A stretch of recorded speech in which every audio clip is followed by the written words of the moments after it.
नमस्कार दोस्तों।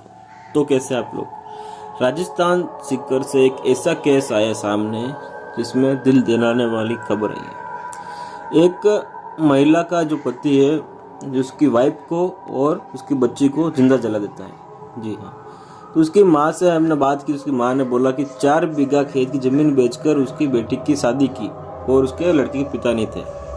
कन्यादान के जो रुपये थे वो भी ससुराल वालों ने लिए, जिससे दामाद को फ़ोन दिलाया।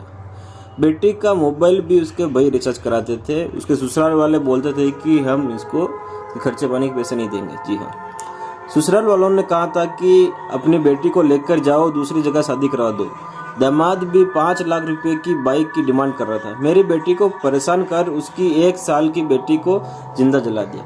बेटी गर्भवती थी, उस पर बिल्कुल भी दया नहीं की। उसके हत्यारों को उम्र कैद की सजा मिले। जी हाँ, उनकी मां ने दर्द जताते हुए ये एक बात बोली।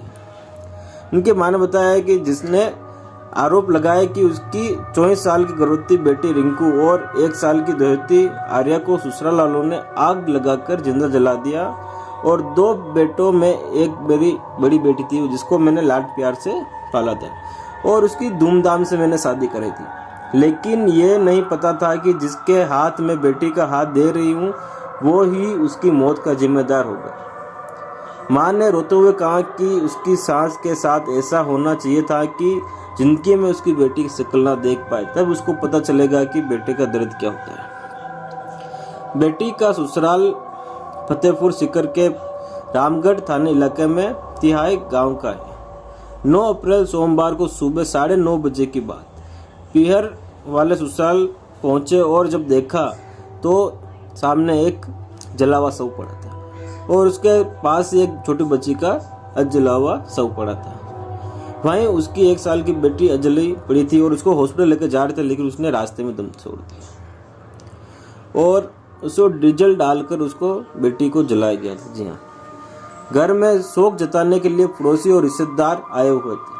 महिलाओं के बीच में रिंकू की मां सविता कंवर भी बैठी थी। हमने उनसे बात की। वो रोते हुए बोली कि बेटी और 13 महीने की दोहती आर्या दोनों चले गए। बेटी के गर्भ में पल रहा छोटा बच्चा वो भी नहीं रहा। दोहती जिंदा होती तो उनसे देखकर भी मेरा गम कम हो जाता। मां ने आरोप लगाया कि बेटी के ससुराल में जो डीजे है उन्होंने डीजे का डीजल निकाल कर मेरी बेटी और दोहती को जला दिया। मां ने बताया कि दामाद आकाश जयपुर में कपड़े के शोरूम में सेल्समैन का काम करता था। 3 महीने से घर पर ही बैठा था। सेल्समैन का काम से पहले वो बुडलोद में मामा की दुकान पर फूल का काम करता था। शराब पीने का काफी आदी था। उसने 2.5 लाख रुपए का लोन लिया था। दामाद के पास जो फोन है वो भी मेरी बेटी के जो कन्यादान का जो पैसा था उससे फोन लिया था। मां ने बताया कि 9 मार्च को पियर आई थी। तब उसने बताया कि पति 5 लाख रुपए की डिमांड कर रहे हैं और उससे सोने की चेन और अंगूठी मांग रहे हैं, लेकिन उसने नहीं दी, वरना चेन अंगूठी बेच देता। मां ने बताया कि दोहती होने के बाद कुछ ज्यादा ही परेशान करने लग गई।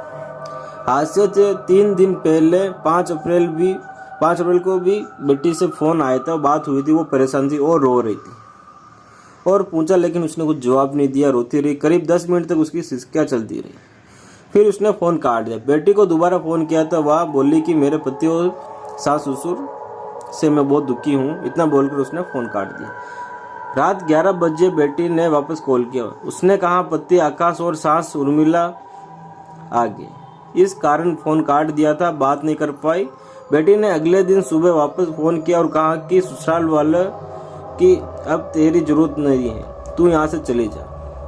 खेत जाते वक्त उसका पति बोलता है कि तू हमारे लिए खाना मत बनाना और जो हमारे घर में जो वस्तु पड़ी किसी को हाथ मत लगाना, तुम तुम्हारे घर पर चली जा। यह बात वो अपनी माँ को बताती है और तो माँ उसको फ़ोन करती है उसके हस्बैंड को, लेकिन वो कॉल नहीं उठाते। माँ ने बताया कि बेटी के चेस्ट के पास 15 महीने पहले गांठ हुई थी, लेकिन उसका भी उन्होंने इलाज नहीं कराया और फिर ज़्यादा बोलने पर उन्होंने 1000 रुपये खर्च किए। इसके लिए बेटी को खूब चिल्लाया। मां ने बताया कि घटना वाले दिन सोमवार सुबह 6 बजे के करीब दामाद का फ़ोन आया।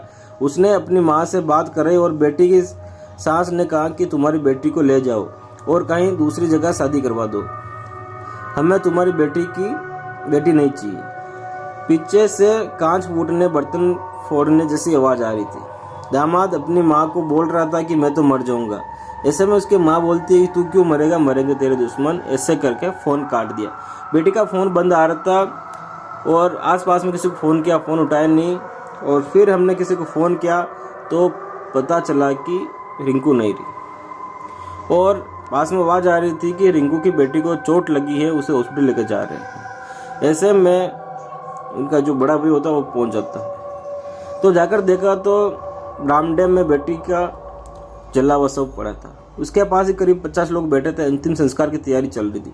रिंकू के भाई ने पुलिस को सूचना दी। पुलिस ने आगे की कार्रवाई की और मां ने कहा कि बेटी के हत्यारे को उम्र कैद की सजा होनी चाहिए।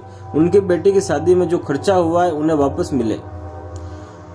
तो ये जो पूरी कहानी थी, एक हस्बैंड था जो बहुत दारू पीता था और अपनी वाइफ को ऐसे मार देता है। जी हाँ, तो पुलिस कार्रवाई कर रही है। आगे का भी मामला मालूम पता नहीं चलेगा क्योंकि ये कल का ही मामला है। तो अभी आगे पुलिस क्या करती है उसको बाद में जब आएगी तो नेक्स्ट वीडियो मालूम पड़ेगा। तो सतर्क रहे, सावधान रहे।